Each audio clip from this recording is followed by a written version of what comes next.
Okay, we're starting out with some videos and the songs about Jerusalem, many of which come from around the world, and particularly Africa is another cool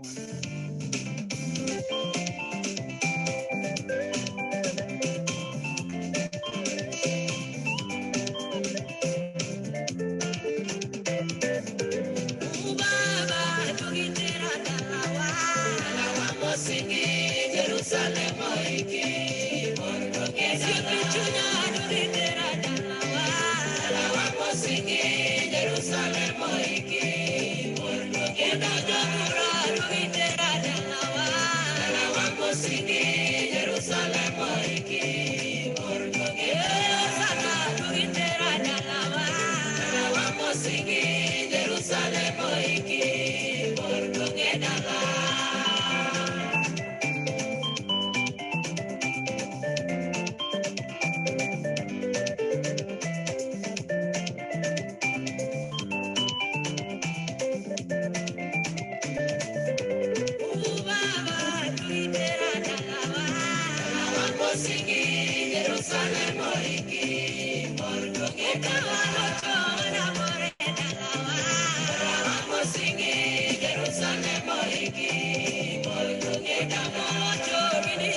Hi, everybody. Welcome to Zoom Palestine.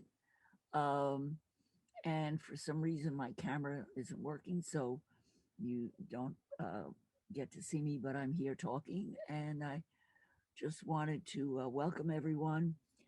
And I love these African songs because they are full with enthusiasm for the idea of Jerusalem. And I think that when we're looking at the history of Jerusalem, we need to understand the passion that much of humanity has felt through history for Jerusalem, and that this passion for Jerusalem has been essential for understanding what why Jerusalem is so important. It's an idea, it's a vision, it's a dream that has been extremely important for humanity over the centuries. And I think that we don't get Jerusalem if we don't understand this passion for Jerusalem as the ideal city, as the way a community should be, as the way people should live together in love and caring and compassion. Even with dogs, my dogs who are barking in the background, of course, they've been very quiet until now. We're having a blizzard, and I guess a lot of people are taking their dogs out before the snow comes. So anyway, so let's start with our second in the series on Jerusalem, which is which reflects the passion for Jerusalem that has gone on over the centuries. Hold on a minute. Okay. As I talked briefly last week about the about doing this film series um, that I completed, how painful it was to do the history of Jerusalem.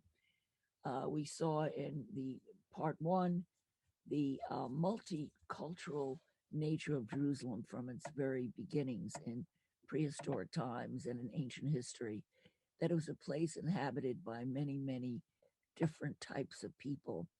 And Christians, Jews, and Muslims all claim a special relationship through history with Jerusalem as a sacred city. And it used to be the direction that Muslims would pray in the direction of Jerusalem in the beginning, and now it got changed to Mecca. But Jerusalem has been an extremely important part of the sacred history. So we're going to look at part two in the series of the history of Jerusalem, which will discuss medieval to modern to Ottoman Jerusalem. So let's begin. Part two of the history of Jerusalem in art, realities and fantasies, how art reveals the historic multiculturalism of Jerusalem, by Jacqueline Taylor Basker, from Medieval to Ottomans. The Umayyads lose control of Jerusalem under Marwan II after years of rioting and in Jerusalem and other Syrian cities. And they were defeated in battle by the Abbasids in 750, who took control of the entire empire, including Jerusalem. Marwan flees, but is assassinated in Egypt. Here's the Christian version showing the Caliph as subservient to Charlemagne, and here's the Muslim version showing the Abbasid Caliph giving orders. However, in 878, the Tulunids overthrow the Abbasids, and then the Abbasids regain control. But in 969, the Fatimids take Jerusalem.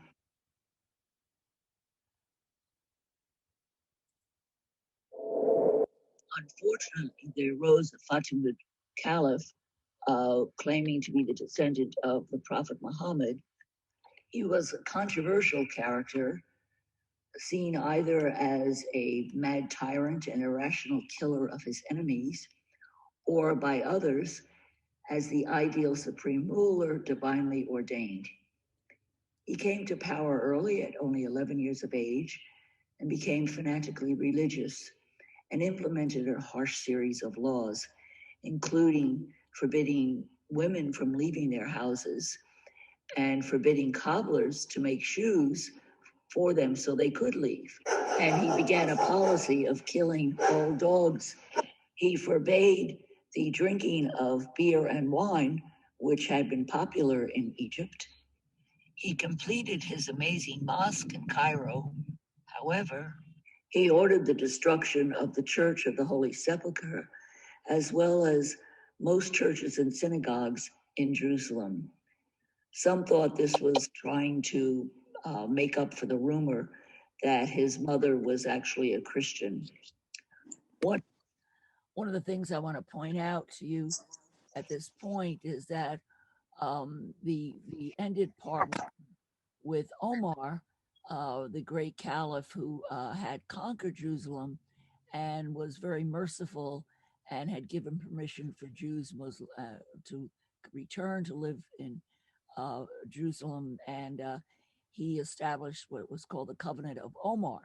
So the Muslims actually have had control of Jerusalem the longest of any group, but that leniency of the early Islamic rule of Jerusalem changed with as time went on, talking about this new caliph. One day he rode his horse out of a gate of Cairo, never to be seen again.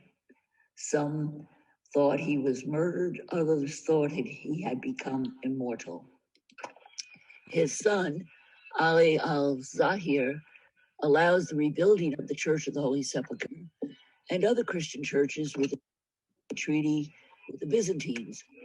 The Byzantine emperor, who at that time was an empress, Empress Zoe, who ruled with her 3 husbands, paid for the restoration of the Holy Sepulchre, and merchants built hospitals and monasteries.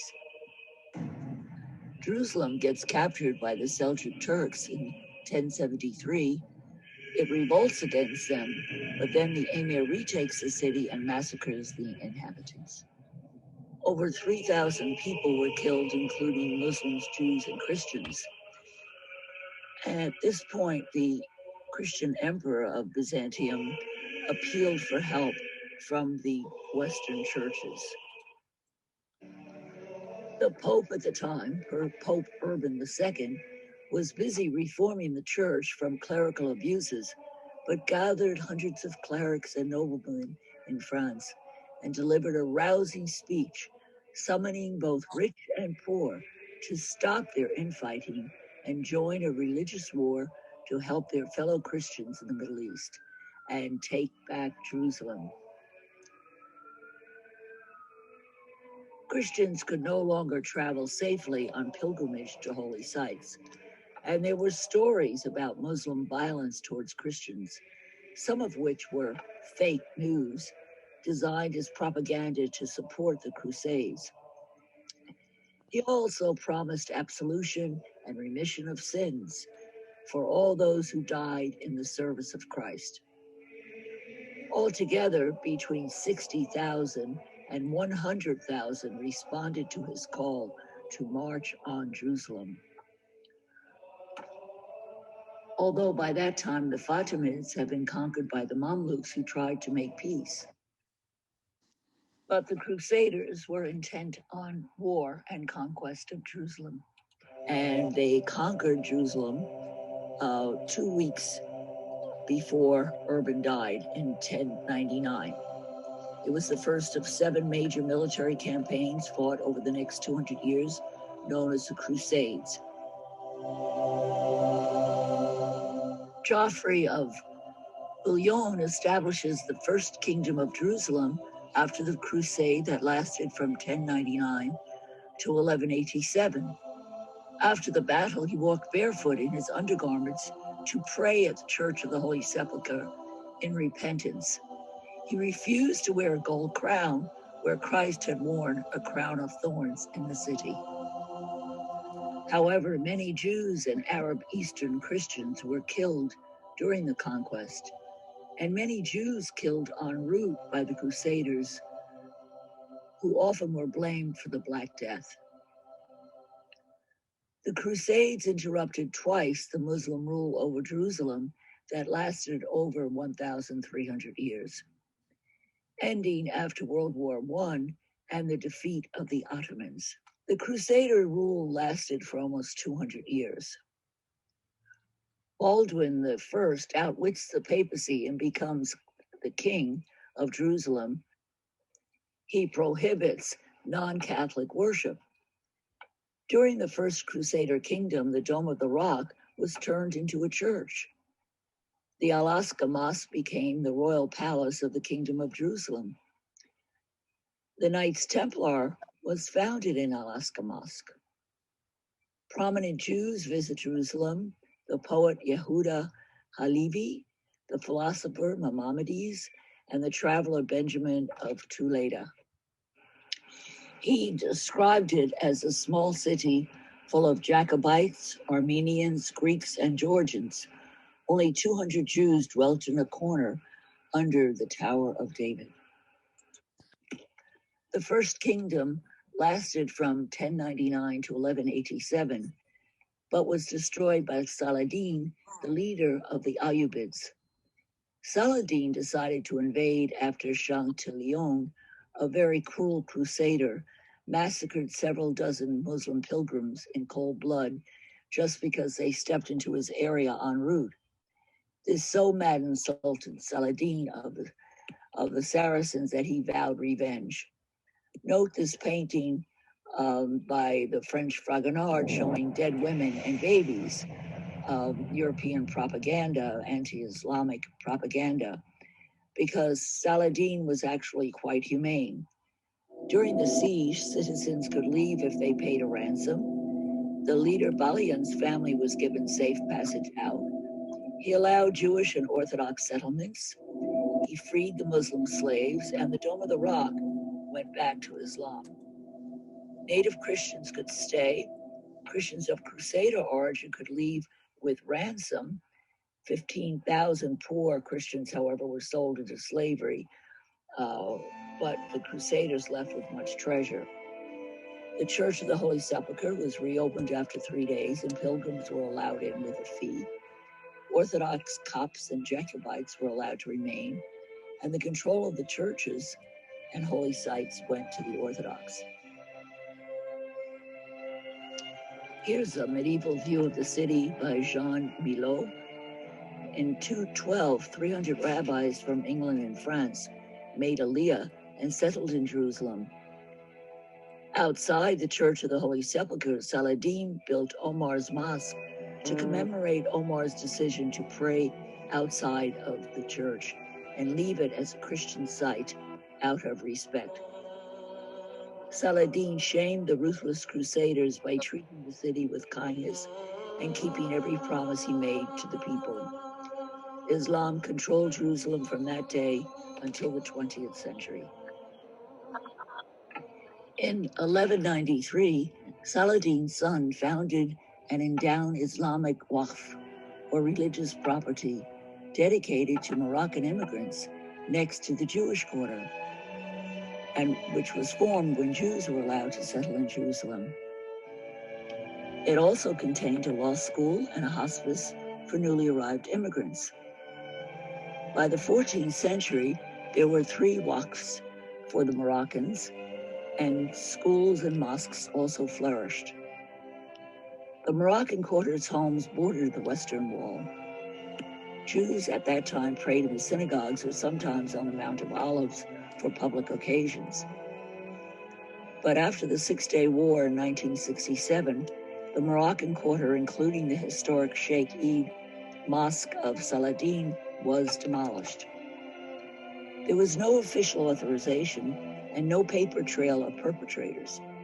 However, several took credit, including Jerusalem Mayor Teddy Kollek and Moshe Dayan, and David Ben-Gurion, who also wanted to demolish Jerusalem's walls since they were not Jewish.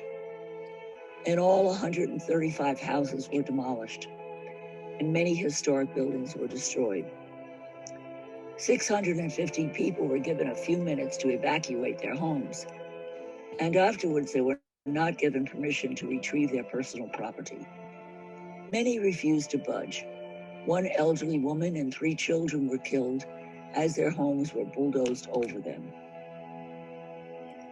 Many of the refugees emigrated to Morocco with Jordan's help, or resettled in the Shuafat refugee camp in Jerusalem, which is still crowded and restricted, or went to other parts of Jerusalem. Now the Western Wall is the Wailing Wall, and the plaza was doubled in length and now functions as an open-air synagogue of 20,000 square meters. Now it is the site of conflict between ultra-Orthodox Jews and other Jews, including female Jews. Here's Anat Hoffman, head of the Women of the Wall, with thousands of ultra-Orthodox girls protesting against her. Here, ultra-Orthodox men protest against Women of the Wall's prayer service. And here's Rabbi Noah Sata with scratches on her face from ultra-Orthodox protesters at the Western Wall. Israel told the UN that the site was demolished after the Jordanian government had allowed it to become a slum.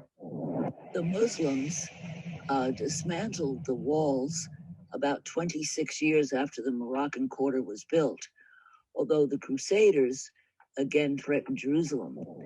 The Ayyubid Sultan of Damascus ordered the walls dismantled, leaving the city defenseless in 1219. Frederick II, leading the Sixth Crusade in 1227, marches to Jerusalem. Al-Kamil, Saladin's descendant, peacefully surrendered Jerusalem in 1228. to the Holy Roman Emperor Frederick during the Sixth Crusade. A diplomatic treaty was signed, giving Jerusalem to Crusaders for 10 years, while Muslims keep control of their holy places. No walls were to be rebuilt, but after the 10 years were up, Frederick ordered them rebuilt, but without his former formidable army, the walls were demolished by the Emir of Karak the same year. The Treaty of 1229 between Frederick and Al-Kamil was unique in the history of the Crusades. By diplomacy alone, and without major military confrontation, Jerusalem, Bethlehem, and a corridor running to the sea were ceded to the Kingdom of Jerusalem. The Muslims retained their homes, property, and holy places, as well as their own city officials, to administer their justice system and safeguard their religious interests. St. Francis, 10 years before, in 1219, accompanied by another friar and hoping to convert the Sultan of Egypt or win martyrdom in the attempt, crossed the Muslim battle lines of the Crusaders and met with Al-Kamil as Sultan of Egypt, staying in his camp 2 days. The two had long conversations. People speculate that this may have contributed to the nonviolent resolution of the dispute over Jerusalem. Exactly 800 years later, after St. Francis, Pope Francis traveled to the UAE and met with the Abu Dhabi Crown Prince in the interests of peace and understanding.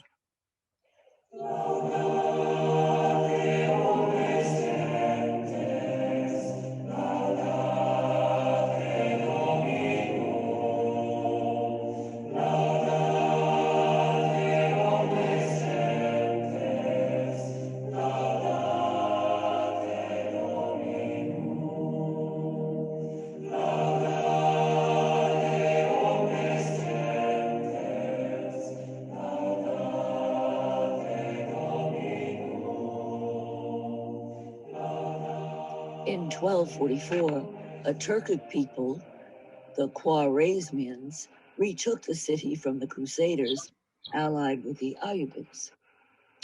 However, 2 years later, the Ayyubids were back in control and Crusader influence was ended.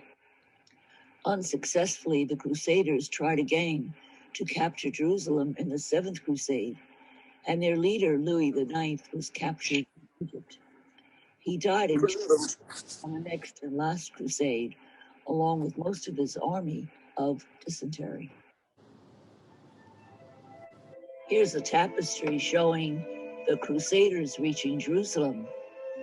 The Crusaders used artwork that revealed the visual realities and Western fantasies of Crusader warfare. This tapestry was based on the epic poem Jerusalem Liberated by Tasso. It shows the Crusaders in classical armor calmly reaching the city, with Joffrey of Bouillon kneeling and the walls of Jerusalem in the background. All is serene and noble. However, these paintings, medieval painting of Crusader battle, probably more accurately display the brutality, chaos, and bloody scenes of Crusader battles. This Pyxis, which is a box for Eucharist wafers, depicts standing saints or ecclesiastics and the entry into Jerusalem with Christ riding a donkey, made of hammered brass and laid with silver, from Syria. Crusader art reflected the significant cultural exchange between Eastern Christian and Islamic art styles and the West. The reality was that Jerusalem was a center for many diverse traditions, East and West. For example, Syrian gold workers worked on the right of this Holy Sepulchre market, while the Latin gold workers were on the left. Both produced metalwork that combined Islamic aesthetics with Christian subjects, as in this piece which underscores the multiculturalism of the region. Luxurious inlaid brasses signed Al-Mawsili from Mosul were popular in both Christian and Muslim courts, and often combined Christian and Muslim iconography. Used as prestigious diplomatic gifts or luxury exports, they traveled beyond the Seljuk world as far west to Europe.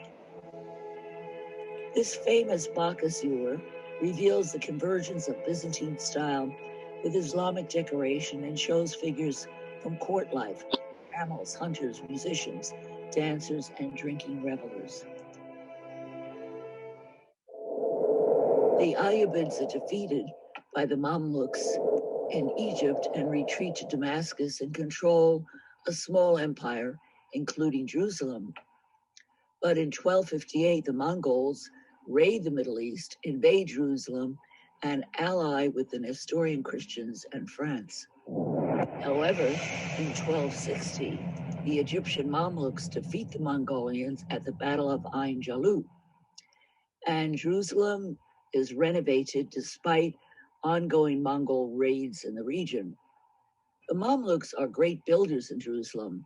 Here is the Ashrafia Madrasa, a school. The Armenians built a wall around their quarter. Here the gray areas are however claimed to be Israel, to be part of the Jewish quarter. Although when the Armenians built the wall there were only 2 Jewish families living in Jerusalem. The Black Death hits Jerusalem and other cities in the Mamluk Sultanate in 1347, and the Jews are blamed for it, and many Jews in Europe are burned and killed. However, the official church did not blame them, but they had to wear yellow badges. In 1377, Jerusalem and other cities revolt, but the revolt is quelled. In 1392, King Henry IV of England makes a pilgrimage. And Felix Fabri, a German Dominican priest, took a pilgrimage to Mount Sinai to visit the remains of his spiritual wife, St. Catherine of Alexandria, who was martyred and whose relics were scattered throughout the Middle East. Here's a picture of her martyrdom. And Felix found that the relics of her body were missing on his pilgrimage. They were stolen. He tries to discover the thief and save his saintly wife from such a brutal fate, but he fails. And very discouraged when he describes Jerusalem as a collection of all manner of abominations. And he listed Saracens, Greeks, Syrians, Jacobites, Abyssinians, Nestorians, Armenians, Gregorians, Maronites, Tucumans, Bedouins, Assassins, a sect possibly Druses, Mamelukes, and the most accursed of all, Jews. He reports that only the Latin Christians long with all their hearts for Christian princes to come and subject all of the country to the authority of Rome. However, Selim I declares himself caliph, and in 1516, the Ottomans replace the Mamluks. Thus, the Ottomans begin 400 years of rule of Jerusalem. See what happens next in part 3 of this video series.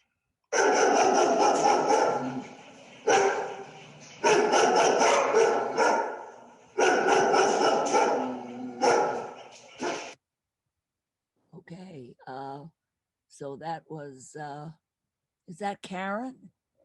Is that Karen? I think I recognize your face, Karen. Hi. Yeah. Hi, how are you? Good. We're having a blizzard here, but I'm okay. So good to see you, sweetie.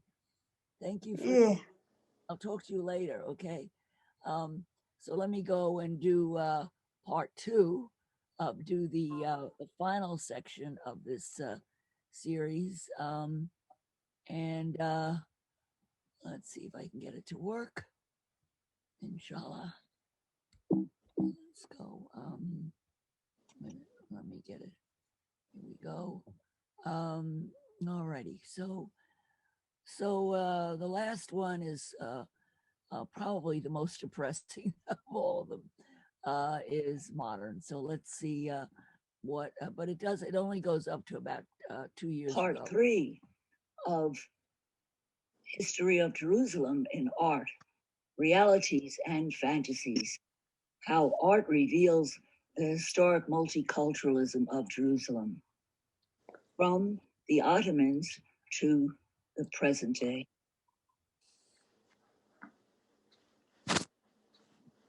Jerusalem, the city of peace, has not often been peaceful. Sunni Salim defeated his Shia Safavid rival Shah Ismail at the bloody Battle of Chaldiran, using modern firearms and armaments, thus establishing the long-lived Ottoman Empire that he expanded to 576,900 square miles, or 1,494 kilometers, increasing it by 70%. Here's a map of the Ottoman Empire, 1300 to 1520, and then until 1914, when it ended.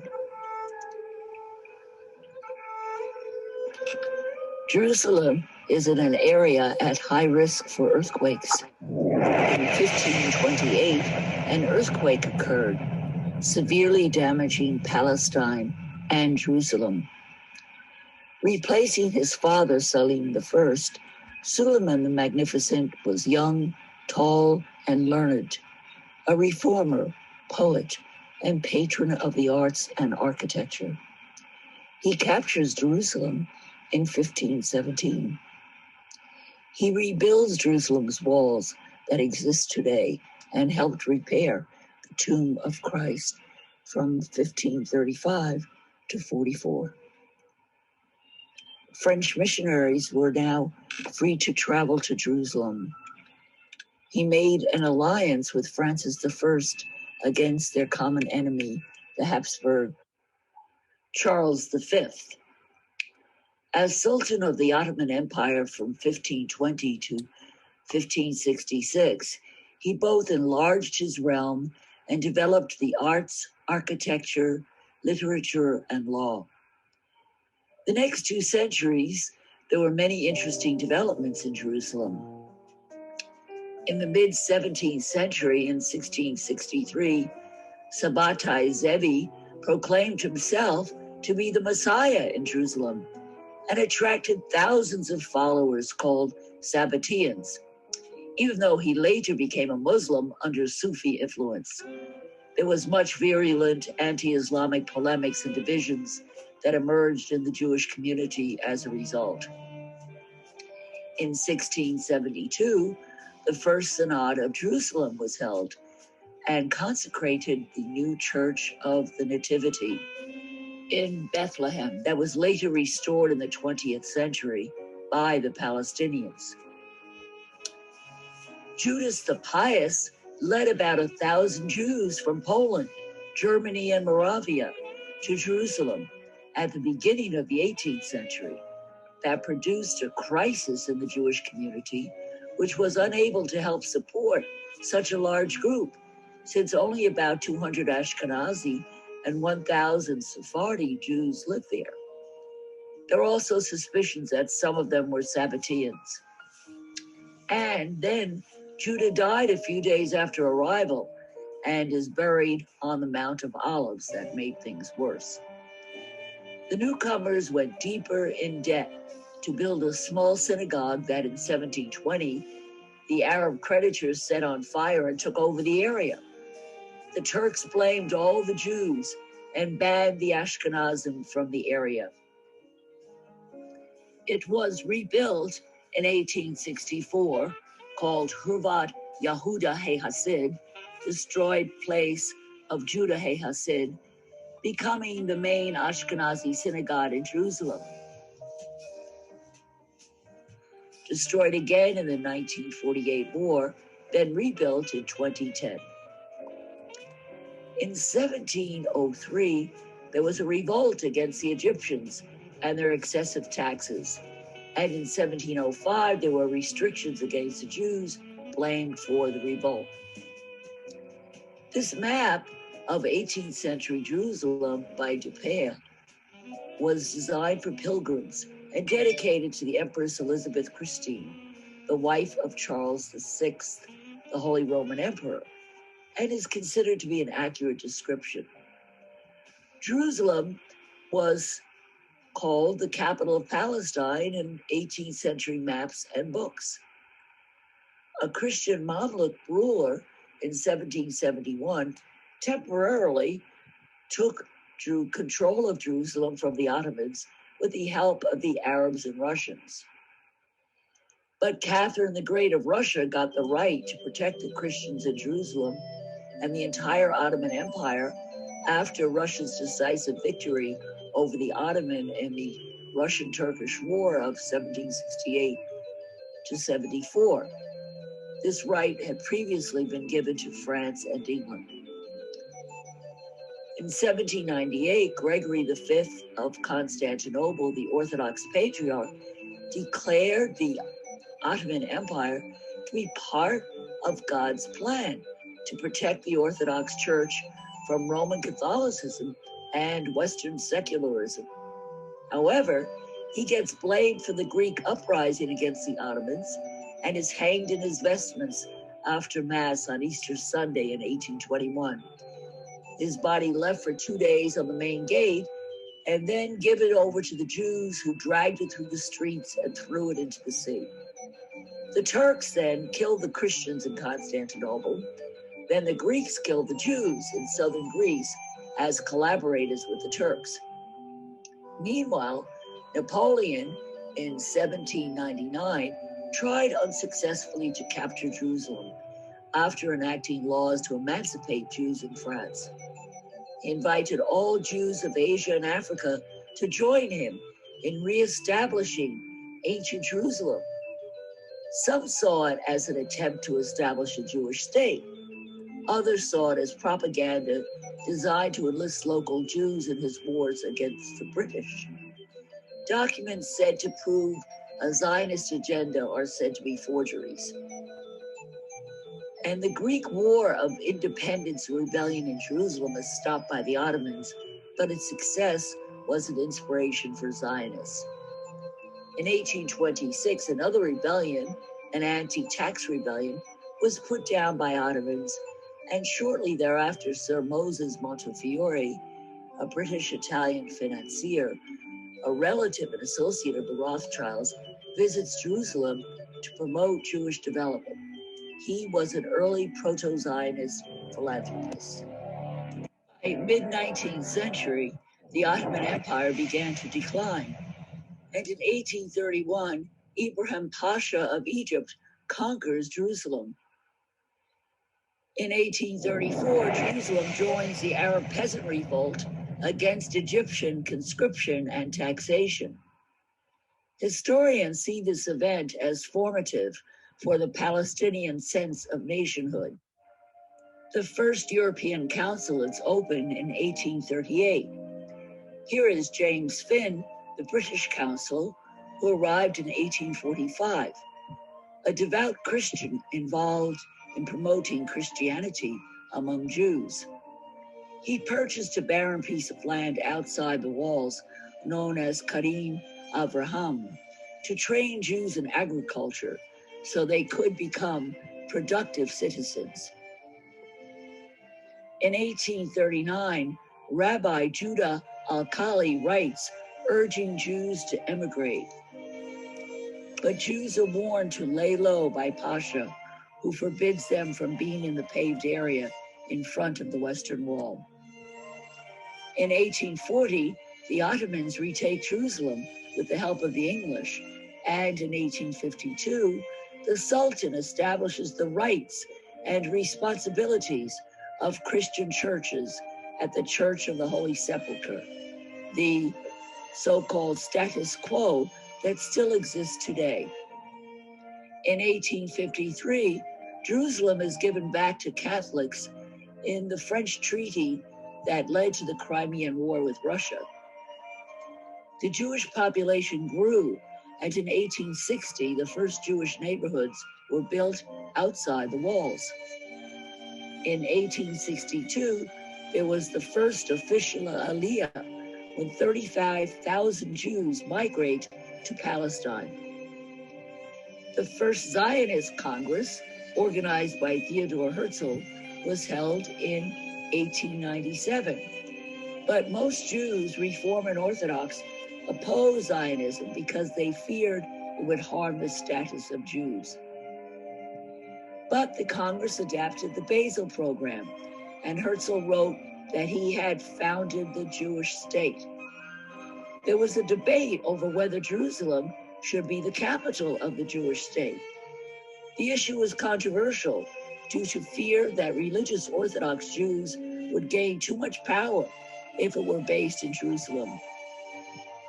Hershel was a complex man who believed there was no escape from anti-Semitism in Europe and that assimilation would never succeed. But he was basically secular and resisted religion's influence over politics and public affairs, and believed that religion should just be one's own private affair. He refused to permit his son to be circumcised. He was against the Nationalist Party that wanted to make Jews a privileged class in Israel, and felt this was a betrayal of Zionism that he equated with humanitarianism and tolerance. He insisted that Jews and Arabs, Muslim and Christian, should live together in harmony. He believed all non-Jews should have equal rights. He wrote, "It goes without saying that we shall respectfully tolerate persons of other faiths and protect their property, their honor, and their freedom, to set the entire world a wonderful example." He believed that when the Zionists obtain land in Palestine, we shall bring immediate benefits to the state that receives us. Yet, in the 20th century begins with restrictions on Jewish immigration and land purchase in 1901. Despite this, Jewish refugees continued to come to Palestine due to persecutions in Europe. The first Aliyah in the late 1800s, people came mostly from Russia and Yemen. The second Aliyah prior to World War I was mostly Jews from Russia escaping pogroms. And these refugees bought ideas of socialism and started the first kibbutzes and revived the Hebrew language. In World War I, during the siege of Jerusalem, the British began to airdrop cigarettes filled with large doses of opium in hopes the Ottoman soldiers would smoke them and become too stoned to fight, and their plan worked. During the Battle of Jerusalem, the Ottomans were defeated, and the mayor of Jerusalem surrendered the city to the British. General Allenby entered Jerusalem on foot, imitating the respectful victory of Caliph Omar over Jerusalem.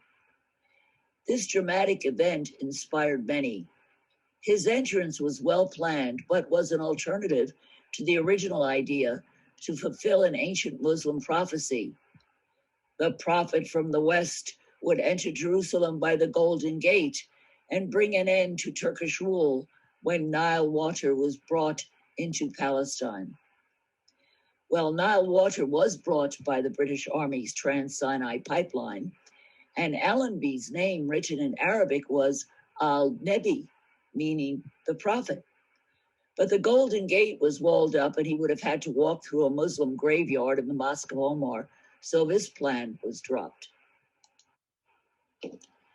The British mandate was established over Palestine, and Sir Ronald Storrs was, as he described, the first military governor of Jerusalem after Pontius Pilate.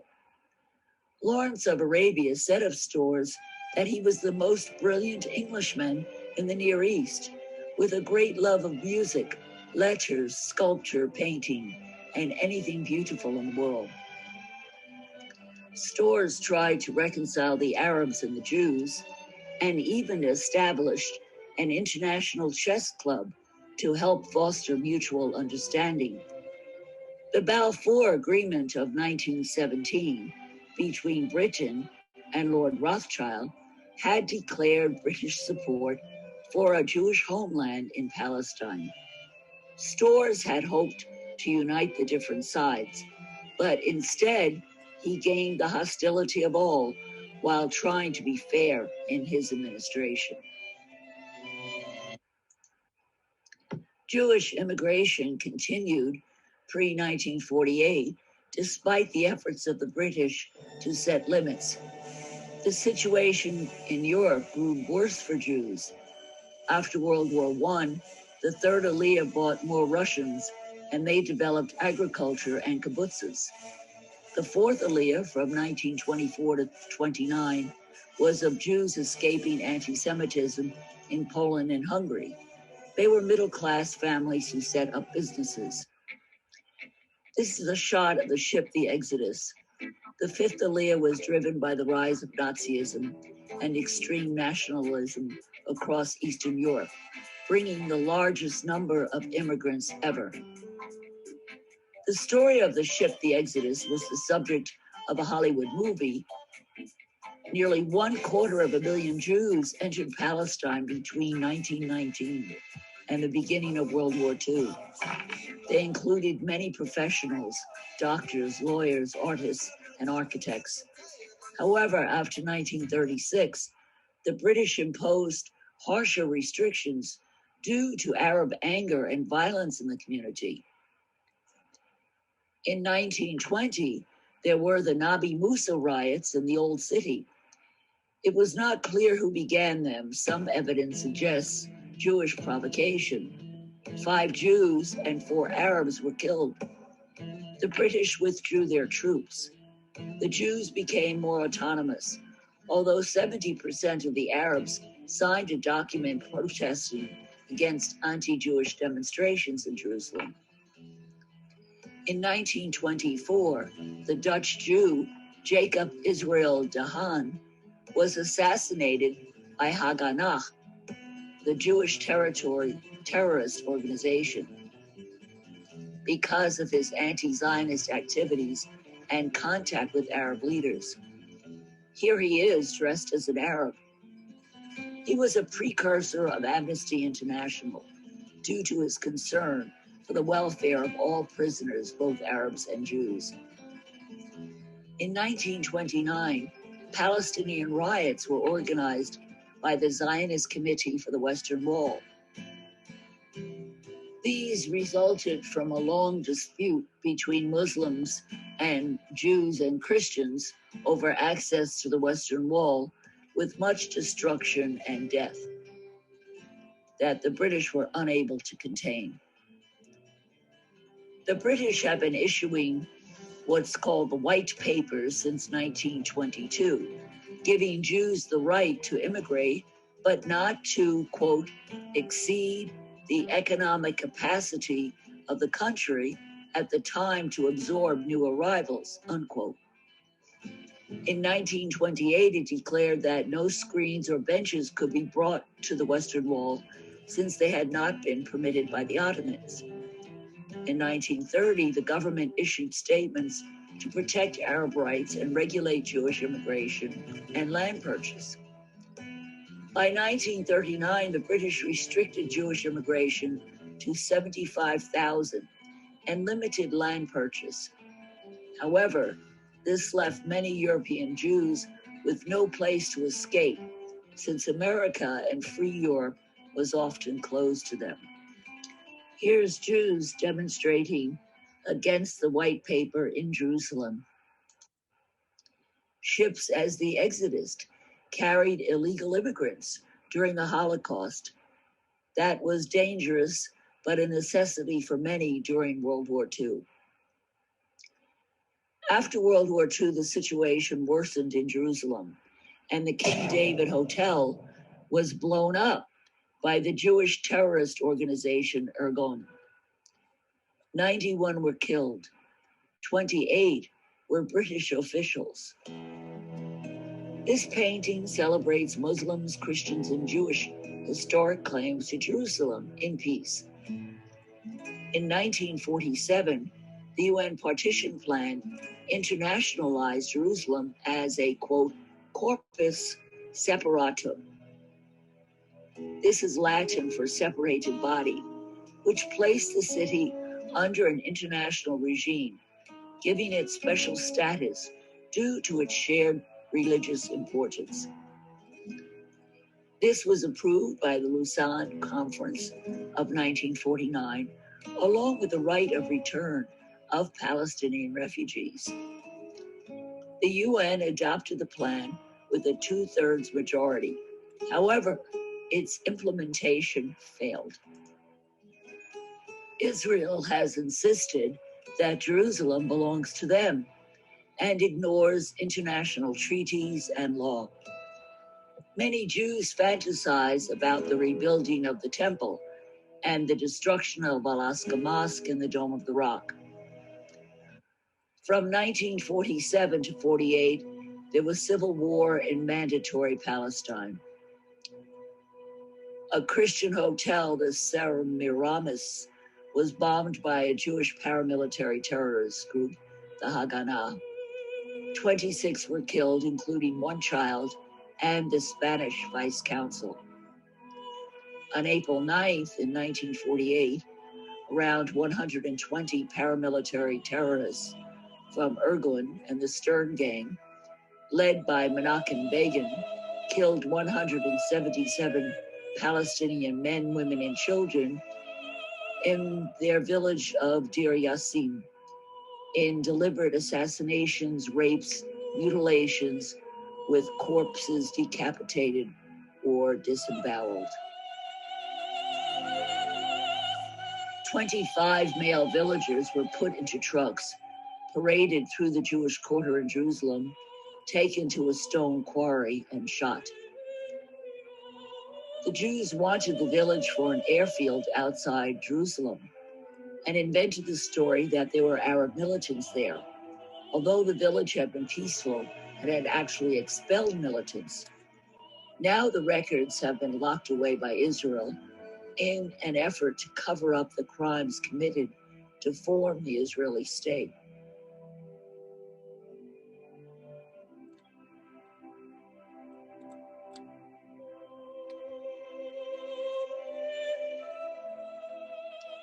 A Hadassah medical convoy 5 days later was attacked in revenge for Deir Yassin and other attacks on Palestinians. 78 Jewish doctors, nurses, students, patients, and Haganah fighters and a British soldier were killed in the attack. The mandate ends and the British leave Jerusalem, its last stronghold. Britain had lost all ability to maintain order during the Arab-Jewish War. When Truman heard the British were going to leave, he said, "Unfortunately, it has become clear that the partition plan cannot be carried out at this time by peaceful means." So he supported UN trusteeship rather than partition. But after Ben-Gurion declared the establishment of the State of Israel, the United States recognized the provisional government. Despite this, the American Consul General Wasson was killed by an unknown assassin, probably Jewish. In May 1948, he said he had a narrow escape when the consulate came under gunfire. On May 22nd, he tried to stop the Arab Legion shelling of the Hadassah Hospital and University on Mount Scopus, but the Arab commander told him the buildings were being used by Jewish forces to shell the Arab Sheikh Jarrah quarter. And he gave him surrender terms to deliver to the fighting Jews to evacuate as prisoners of war, and that the medical staff would go to the Red Cross. Later that day, Wasson was shot, returning from a meeting with the UN Truce Commission by an unknown assailant. The Arab Legion destroys the Hurva synagogue in the Old City, and the Jewish quarter of the Old City falls to the Arab Legion, with many synagogues destroyed. However, West Jerusalem was given to the State of Israel. And here's a painting celebrating the Israeli War of Independence and the regaining of Jerusalem. The UN mediator, Swedish diplomat Count Folke Bernadotte, was killed by the Zionist terrorist group Lehi in Jerusalem for having worked out a peace plan. Here's a commemoration of the Lehi terrorist group in Pt2 in Israel. And here's a memorial for Folke Bernadotte in Kusa, Denmark.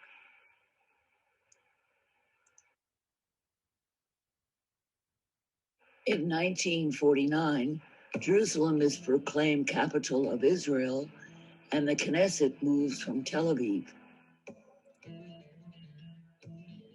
Jordan prevents access to the Western Wall and Mount Scopus, and King Abdullah I of Jordan is assassinated by Arab extremists on the Temple Mount. 1967, we have 6-day war tanks in real life, and then we have 6-day tank throw pillows for proud Israelis. The old city is captured by IDF, and it annexes it and declares Palestinians in East Jerusalem to be residents but not citizens. The Moroccan quarter is bulldozed, and the historic mosque demolished for the Western Wall Plaza. Israel conquers the Jewish quarter, evicts 6,000 residents and 437 shops. And Australian Protestant Dennis Michael Rohan burns part of Al-Aqsa Mosque. And in 1980, the Knesset passes the Jerusalem law stating that the Jerusalem is the capital, but the UN passes Resolution 478 that it will not recognize this law. In 1993, the Oslo Accord occurs, but Israel refuses to include East Jerusalem and the West Bank and Dead Sea, and refuses to accept the Green Line borders. In 1995, Rabin was assassinated in Tel Aviv, which begins Israel's slide to the political right. In 2000, Pope John Paul II is the first Latin pope to visit Jerusalem. And in 2000, the Camp David summit is an effort to end Israeli and Palestinian conflict, but it fails. And 2000, followed by the Second Intifada, provoked by Ariel Sharon's controversial visit to the Temple Mount. This is Ovadia Yosef, the leader of Shas. This is the Israeli ultra-Orthodox religious party. And in 2008, Shas refused to form a government unless there were no negotiations at all, leading to a partition of Jerusalem. In 2018, the United States declared Jerusalem capital of Israel. The embassy opens, but Trump unnoticed signs a 6-month waiver, as previous presidents have, so the embassy is not yet fully moved. The United States will fund the Israeli Defense Fund for $700 million in the new budget for missile defense systems, although Israel already has 200 nukes aimed at Iran. They are the largest recipient of the United States military and economic aid, around $10 million daily. Then Israel passes a law that only Jews have full citizenship rights in Israel. This is the squad. In 2018, the blue wave of elected Democrats included 4 women of color, all under 50. Alexandria Ocasio-Cortez of New York, Rashida Tlaib of Michigan, Ayanna Pressley of Massachusetts, and Ilhan Omar of Minnesota. They all have opposed anti-BDS legislation in Congress and have questioned the occupation and Israel's treatment of Palestine. Rashida Tlaib and Ilhan Omar requested visas to travel to Israel and Palestine. Trump told Israel to refuse them visas because they are anti-BDS and anti-Semitic. Israel at first refused to give them visas, then reversed, and said they would be allowed. But the restrictions placed on them were severe, and Rashida wanted to visit her 90-year-old grandma and would not accept travel with conditions that she could not talk about politics. She believed as a member of the U.S. Congress she was entitled to oversee a nation receiving vast sums of money from the U.S. But Israel was worried that they would try to visit the village of Khan al-Akhmar that Israel is planning to demolish to make way for the expansion of illegal Jewish settlements in Palestine. Many American Jews also were outraged over Netanyahu's behavior, revealing a big break in U.S. Jewish blind support for Israel. The squad continues to be critical of Israel and discusses cutting funds.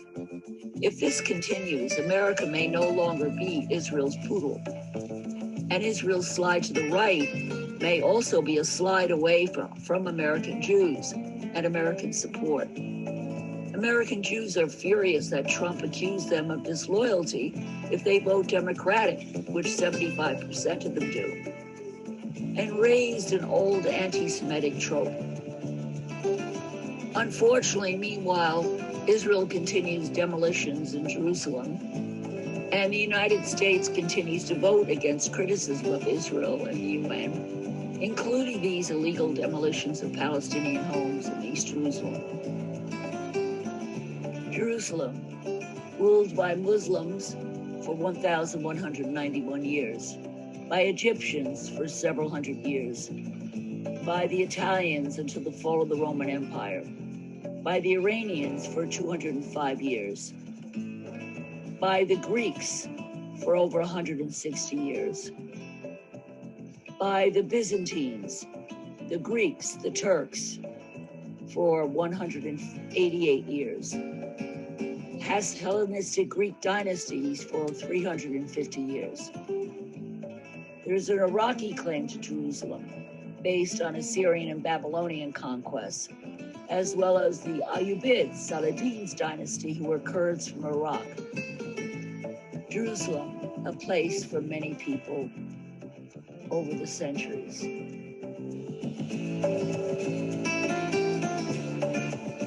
While the Jews have historic claims to the temple, they actually only ruled about 200 years. Let us remember the words from Psalm 122. Let there be peace on Jerusalem.